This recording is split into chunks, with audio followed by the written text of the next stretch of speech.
Welcome to the 25th Hour podcast. I'm Bianca. And I'm Elise, and we're two former federal prosecutors, mothers, and lawyers here to decode Project 2025 by bringing you the subject matter and agency experts who can speak to the proposal's real-life implications.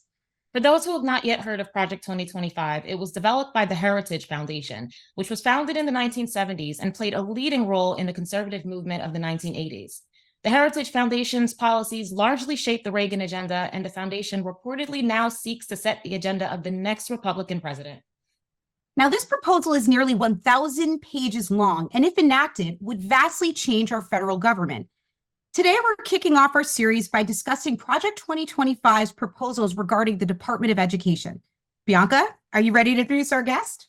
I sure am. I could not be more excited to introduce Dr. Constance A. Lindsay, who is an assistant professor of educational leadership in the School of Education at UNC Chapel Hill.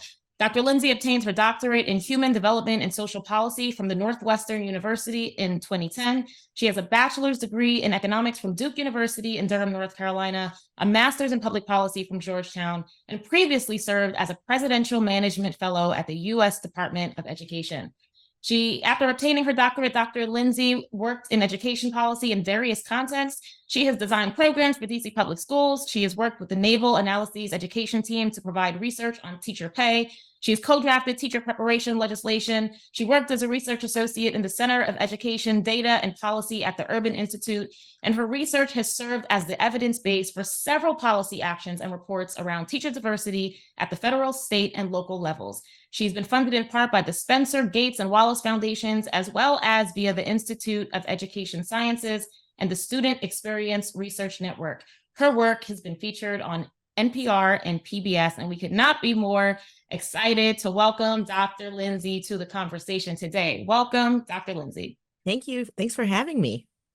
Absolutely. So we're going to just jump right into this conversation. And this might sound like sort of a dramatic question, but I really just want to know, as someone who has, devoted their life's work to education, particularly in the K through 12 context, and now you're at the secondary level, where were you when you first learned of Project 2025 and read the DOE proposal and learned that there is this proposal floating out there to expressly liquidate and just sort of dismantle the Department of Education?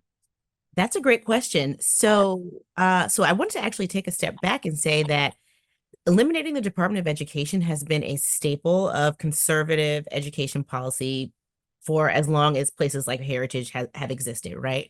And so I think it's important to put it in context of some of the larger movements that we're seeing, because this will also be relevant for some of the other cabinet level agencies that you all end up exploring over the course of the podcast, which is that sort of the overarching purpose of Project 2025 is to undo all of the great things that were done in the 60s around the war on poverty and the New Deal and the Great Society.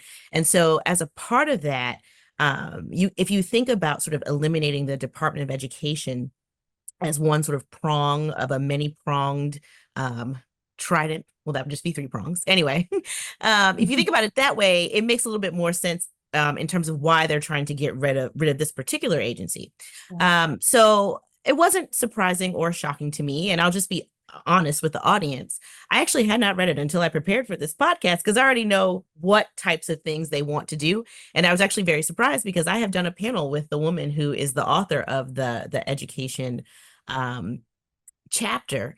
And so I think what is sort of surprising to me, or I would say concerning about Project 2025, is that now they have written it down and they've given explicit instructions to things that did not have explicit directions as to how to carry them out before. So that is very concerning. And so I think explaining to people what is in each chapter is really important. Yeah.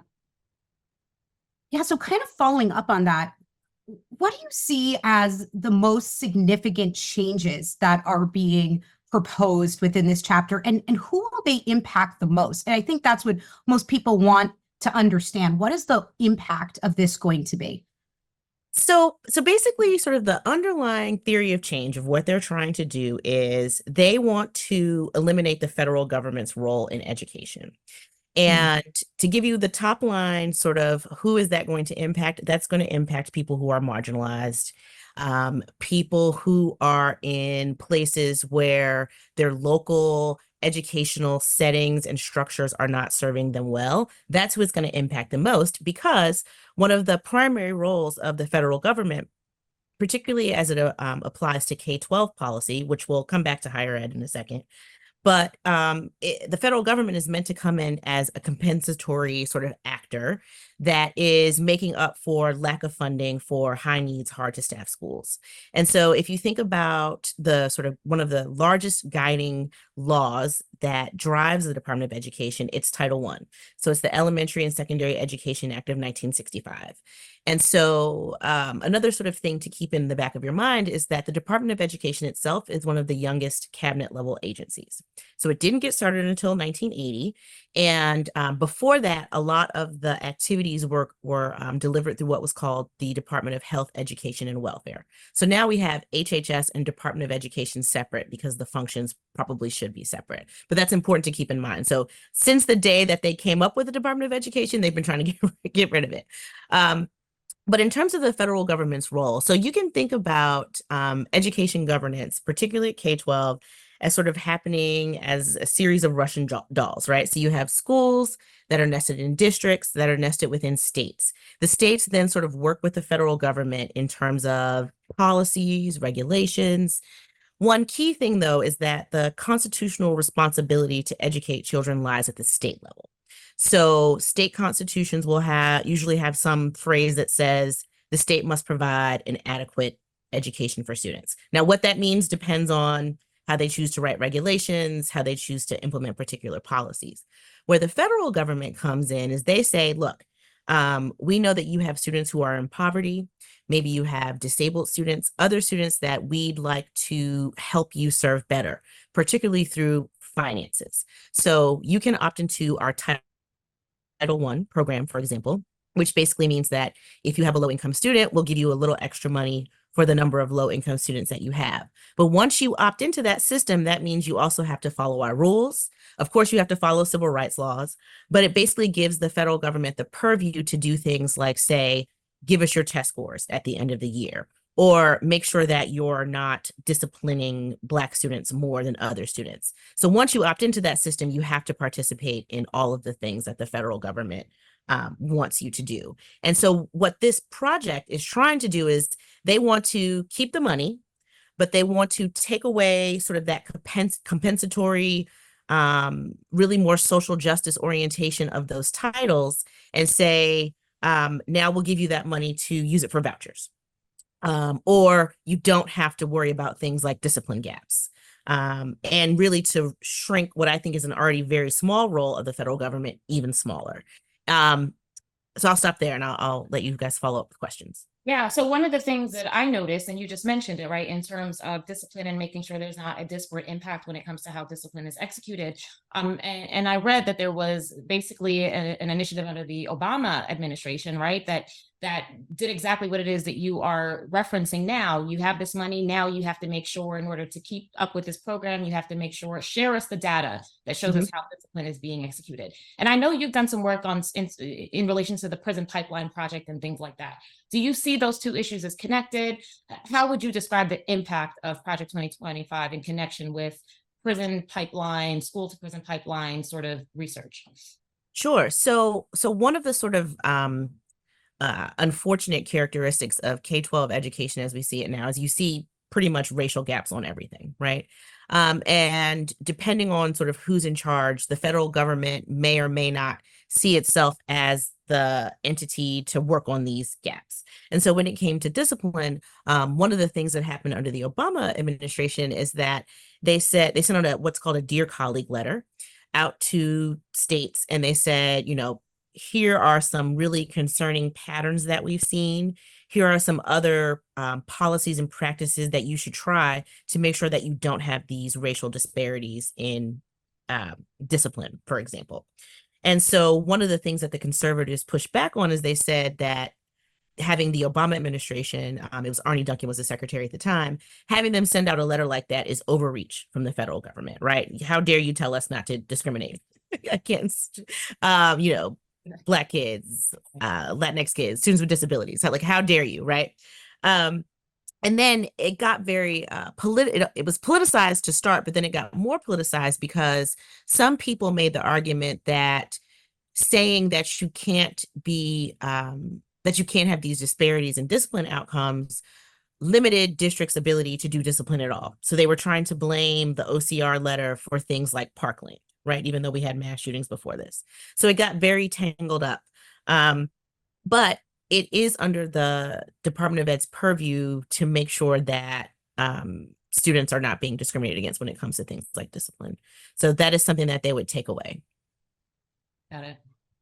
So let me ask you, because I'm hearing all of these things, and I guess what I want to know is, why are they doing this, right? Like, who benefits? Is this really just because of the conservative philosophy that we should have a smaller government, less government oversight? This is really a state matter, or is somebody benefiting from the structure they're proposing? You know, I heard you mention that there's school vouchers, and I think there's probably some argument that that might be beneficial to some, although I'm sure not to all. So can you just talk a little bit about this? Because, you know, again, like, I have my hands up. I'm like, why?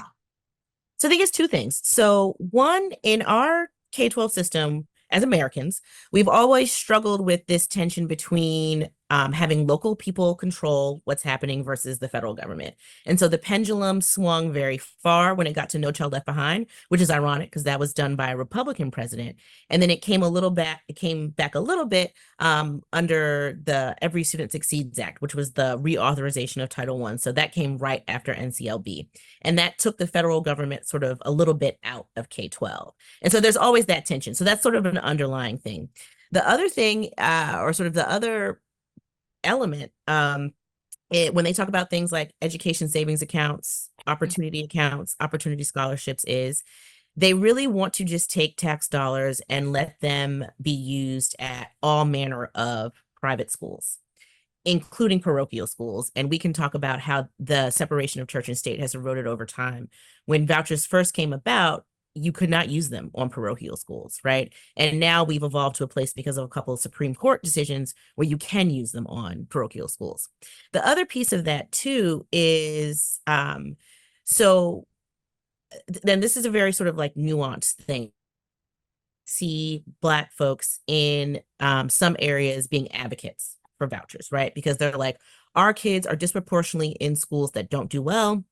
We should have the opportunity to take our tax dollars or take government funds and use them to close up these gaps. It gets complicated though, because you can have targeted voucher programs, right? Where you think about kids who are below a certain income level, the government coming in and saying, let's give you extra money, let's give you vouchers. Those are one set of these programs, and that's where these types of programs started. So you have a place like Florida under Jeb Bush, where if you were in a failing school, you could access a voucher. What's been happening, though, more recently is state legislatures have been passing universal vouchers. Universal vouchers basically say that no matter how wealthy you are, you get to take taxpayer dollars and pursue them in any kind of school. So no guardrails on the types of programs. And one of the things that the advocates of these school choice schemes, I don't know if schemes is the right word, but one of the things that they argue for is sort of choice for choice sake, right? So one of the sort of scholars that the Project 2025 mentions is a guy named Milton Friedman, who's a libertarian economist coming out of Chicago in the 60s. And he has this very influential article. It's called Choice is a Panacea, right? And the idea is that the traditional organization of schools will never be the way to make things better for kids. The best way to do it is just to have choice for choice sake, like no matter what. So we've been steadily marching there over time. It's been super influential in how education policy wonks, scholars think about the ways to reform schools. And you kind of have already seen it. So one thing in K-12 that happens is you see experimentation at the state and local level, and then it rolls up to the federal government. And so a lot of these policies, they've already been doing right under our noses, I guess I should say. So I'll mention two quick examples. So one, after Katrina in New Orleans, there are no traditional neighborhood schools, right? It's all charter schools. And so with that, it comes with a host of community level impacts that we might be concerned about. A lot of Black teachers got fired. You might imagine in a system where everything is choice, if you don't have a parent that's able to navigate you through that, you might imagine a scenario where our most disadvantaged students are even more disadvantaged. And just also sort of the community nature of having traditional public schools. So that's one example. Another example, so recently in North Carolina, they passed a universal voucher program. So I can be very wealthy, I can get these vouchers, and I can attend any kind of school. When the voucher programs first started, they had rules like you have to be low income, and also the school has to be good. That's not even the case anymore. And so what you're seeing is people are actually opening up schools to capture the vouchers, which kind of undermines that quality argument. But then also it's blowing a hole in the general operating budget such that now the traditional publics are going to be affected because, I mean, it's not a zero-sum game, right? The money has to come from somewhere.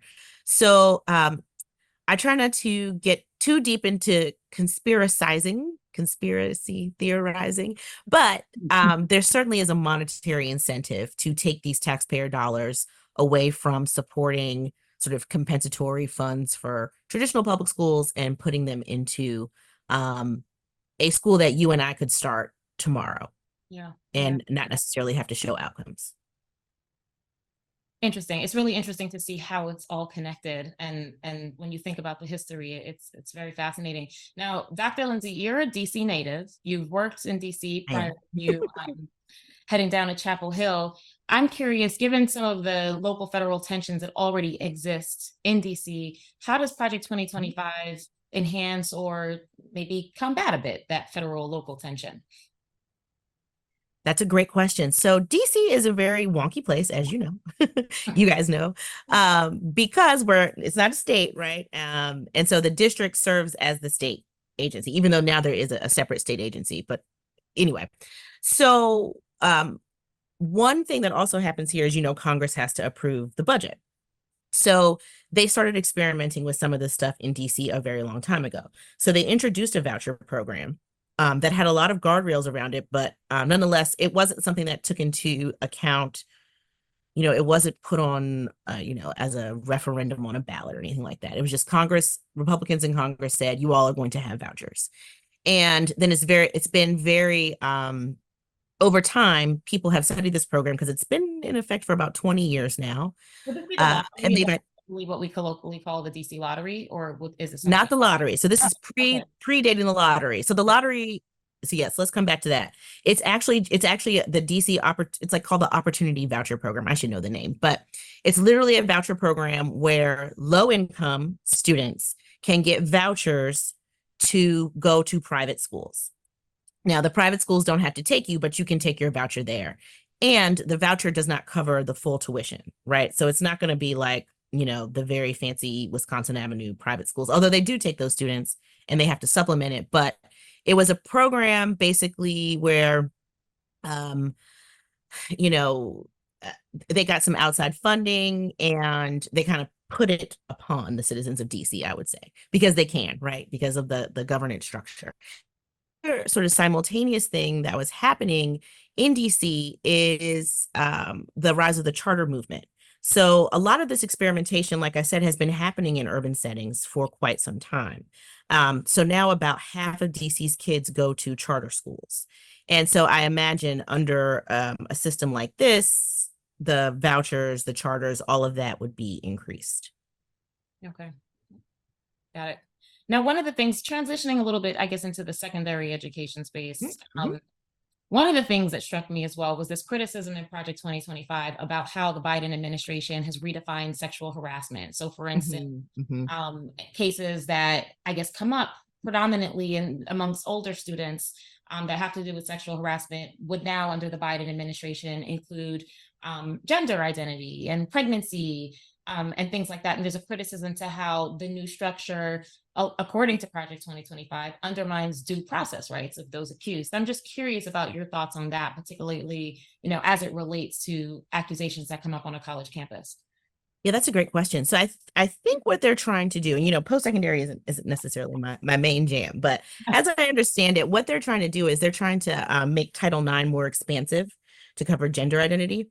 And so that introduces lots of complications in terms of how universities carry out things like hearings, what counts as an offense, what they're held accountable for. One of the things that happens right now under Title IX is there's reporting requirements, right? And so this would expand the way that the Biden administration is thinking about it. It expands those reporting requirements. And anytime there's an expansion of anything, conservatives aren't going to like that. The other thing I'll mention too is I'm trying to find like a delicate way to say this. One of the things, or one of the more divisive issues, or one of the more divisive things that the conservatives, and not just Heritage, many of the right-leaning think tanks or whatever, they've been inserting gender wars into places where they were not before, as a way of driving policy. So, for example, if you go back to the K-12 space, one of the big things that like a Moms for Liberty or Parents for Ed that they advocate around is making sure that the books in the that only two genders are recognized, etc.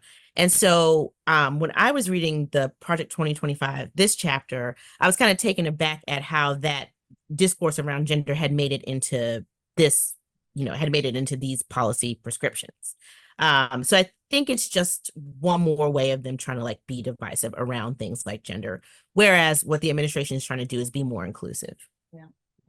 Well, just a question kind of looping back to something else you said, but interrelated, because when we talk about gender wars, a lot of times there are religious overtones, right? I mean, that's where we're getting the definition of the genders, really, or at least that's what conservatives are citing. They're making it biblical, right? And they're ostensibly is a separation between church and state in this country, but then also there are, people advance a narrative that this is a Christian nation. So unclear how you can reconcile those two ideas necessarily. But you mentioned the vouchers being used for parochial schools. So I'm just wondering, and that there was an erosion between this concept of church and state. So I'm wondering if you can just talk a little bit about that erosion, how it occurred, and how they were able to implement vouchering for these religious schools.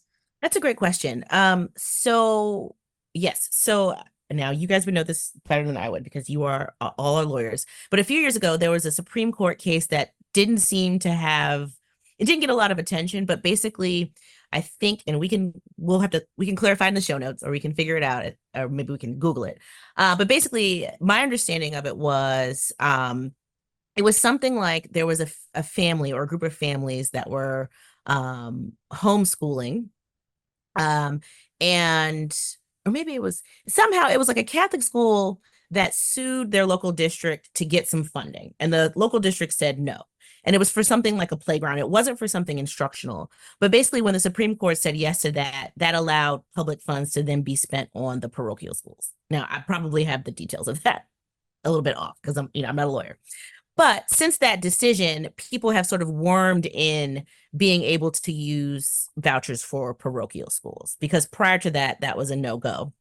And I will also say, so just to also give some more context, these pieces of the plan where they're doing things like using money for religious schools, or really being sort of culturally divisive on things like gender, Heritage used to be more of just a definitely on the right, definitely conservative, but really more of a place that just suggested market-based solutions for policies. So Heritage is actually the think tank that came up with Romney Care, which eventually became Obamacare.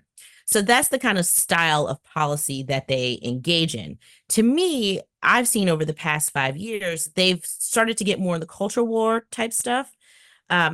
because I think that's where the Republican base has gone. And so I think they're responding to something out there that's dragging them sort of more to the MAGA side. So, so I think some of this religious stuff and the gender stuff is a response to that, overlaid on top of the market-based policy suggestions. But like you said, sometimes those two things are at odds, because if you really believe in sort of libertarian freedom, then I don't see how that leads us to being able to use the voucher at a religious school where I'm taught things that, you know, might not be what my family believes or whatever the case is.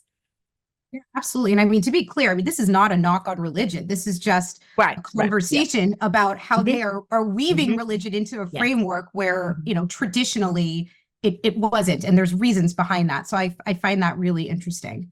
Mhm. It's also interesting to me that the Heritage Foundation has been around for so long, sort of flying under the radar, at least mainstream speaking, right? And now they are quite visible and in the forefront. And I'm not sure who decided that and if they're happy with that decision at this point, but it has been fascinating to see that evolution.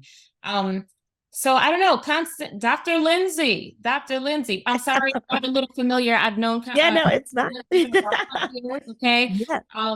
But what do you want the voters to know when they go to the polls in November and they think about their future, the future of their children, the future of their families? There's all this talk about Project 2025. It's obviously 900 pages. The average person is not going to read the entire proposal. When it comes to that 60, 70 page section about DOE, what do you want the voters to know and understand?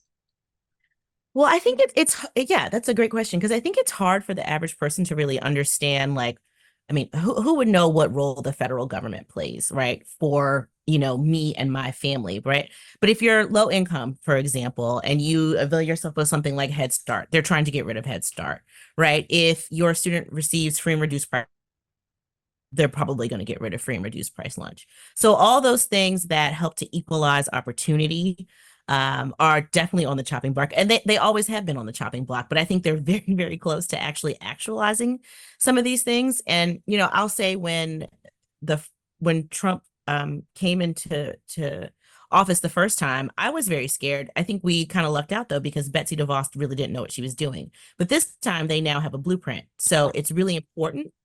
I would say, too, in the education space, this is why also engaging on the local level is important, because, like I said, they have been experimenting with these things by taking over school boards, banning books, passing voucher laws at the state level. All of these things they've been experimenting with, and we people have not been paying attention, but they have direct implications for our lives. There's a few other things in there that if I can mention too that I think are really can be really harmful. So one, when it comes on the post-secondary side, when it comes to student loans, they're trying to make them all private, right? And eliminate all of the subsidization. Is that the word? Subsidization aspects. So, you know, yeah, you have unsubsidized loans, subsidized loans. They're trying to turn all of that into private money-making things and taking the federal government away from being a guarantor. And that is definitely a contraction of opportunity for people of color and other people of color, first gen, whoever, because it's not, you don't want that to be just a full market, because there's many reasons why you might be credit constrained, but you still need access to get higher education. They're also probably going to get rid of the public student or the public service loan forgiveness program, which we know helps people in terms of being attorneys, doctors that we all need. And so I think there's just many things that they would get rid of. I'll say the other thing too is when they say things like, and this is not just the case for the Department of Education, when they say things like, we're going to change something from a formula-based grant, right, which is where you just count up all the people and you give them the money, to a block grant. Block grants are easier to get rid of from a budgetary perspective. So let's say that you change Head Start to, what is Head Start block grant? I think it's a formula. Anyway, if you change any of these titles to block grants, the next, even if they don't get rid of it, that's this first go round, if they get back in there again, or if they get a particular configuration of Congress, all those things will be on the chopping block because they'll be easier to cut. So it's pretty, I mean, hats off to them in terms of the intricacies of the policies, but it's pretty dire Yeah. what they propose. And I just want to emphasize that what Dr. Lindsay just said is not hyperbole. There's actually a line in there that says borrowers should expect to repay their student loans, right? This isn't, just conjecture. This is real, and it's expressed in the language of Project 2025. Mm-hmm. And with respect to the public service loans, it's not like borrowers aren't just paying their loans. They are spending, I believe it's 10 years in public service before the balance of their loans are forgiven. But up until that point, they have to make consecutive on-time payments. So this isn't people just hanging out in the government for a decade and they say, okay, you don't need to pay back a dime. They've actually paid a lot. And then the rest of it's forgiven in exchange for their public service. And we all know that public servants aren't paid all that much. Right. So, cost. Yeah. It's an opportunity cost. And so, it's interesting, Bianca, that's the line without all of that context. And so if you haven't been a public servant and you don't know what those loans look like because, your repayment is not cheap, I think the implications for that are extremely serious, and they may prevent really great talent from going into the government, which is one of the reasons we have that in the first place. And so those are also those collateral consequences that may not be apparent on their face, but will probably occur if these policies are implemented. So that's a really interesting take. Yeah. And there's wealth gap implications too, right? Because marginalized groups don't have the wealth to access higher ed like other groups. And so, you could even have high income people who are much more debt burdened. I mean, that's been well documented. So it's it's problematic. And I think I'll say too, because it sounds like we're winding down, some of this stuff is like, you have to think about it as like, okay, we kind of made a social contract, right? We said that if you are a poor kid, we will help you. We will, that's a good use of our tax dollars, right? We will try to intervene early in your life to give you opportunity. And so some of this is really just unraveling that social contract that's really been in place for the past 50 years. And that's really the project that they're trying to engage in. And I find it kind of scary. Yeah, actually, Dr. Lindsay, one of the things I wanted to ask you, we're hearing the word dangerous thrown around when it comes to Project 2025. Mm-hmm. And Bianca and I have been talking about this a lot kind of offline. Is that hyperbole to say this is dangerous? And so in your opinion, are the policies as written potentially dangerous, and why? I mean, I know we've kind of really gone through some pieces in the nitty gritty, but just like the 10,000 foot view. Yeah. So I'll give one sort of, I'll say it's dangerous, and then I'm going to try to give some optimism. So yes, I think it is dangerous if they do everything that they've laid out. And there's some stuff in terms of personnel and the way that they want to change how the federal government works that would be really hard to undo. And that would do damage that would take years to fix if it ever got fixed. And a lot of things that we take for granted in terms of how the government runs would be impacted. And so I find that to be very, very dangerous. But I will say that, one thing that might snarl some of this stuff up is the slow pace of decision making in Congress, and the slow pace of legislation, and how long it takes to do things. And also, education is the smallest of the cabinet agencies. So it's, I don't know if they would do a lot of these things like sort of off the break if they were to come back into power. I don't know if that's where they would start, but it is scary because the blueprint is there. And so I think we need to take it seriously. Yeah. Interesting that the silver lining is our Congress's inability to act.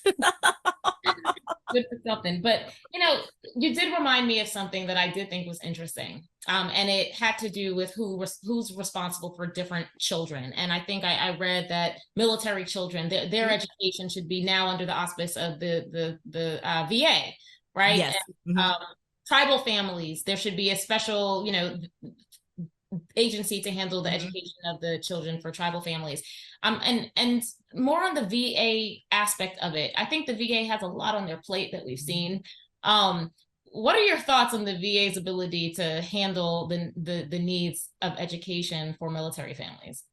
Yeah, I thought that was curious because the DODEA, the Department of Defense Education Agency, they do pretty well. So it's the case that kids who are in the military have access to similar services or their parents end up, and they do a pretty good job of organizing that. So I would have to do some thinking about why they even brought that up, because it seemed like a very strange suggestion to make. But there's lots of yeah, I don't quite know why you would send that to the VA when the VA can't even handle the hospitals and stuff that they have. I didn't want to say it, but Yeah. there. Yeah, I would have to sit and think about what the ramifications of that would be, because I didn't understand that either. It didn't make much sense. Excellent. Well, Dr. Lindsay, it has been phenomenal having you. We really are grateful for your time and for your commitment to educating the voters out there and our community members about the impact of this very significant proposal. I'm going to turn the mic over to my girl, Elise, to close us out. Yeah, thank you so much, Dr. Lindsay. We really appreciate your takes. And tune in next time, where we will be similarly decoding another section of Project 2025. If you've liked what you've heard today, of course, subscribe, and we'll see you next time from your two favorite professionals stepping away from career and momming to bring you insights on the latest legal and policy issues and a lot more along the way. Thanks a lot.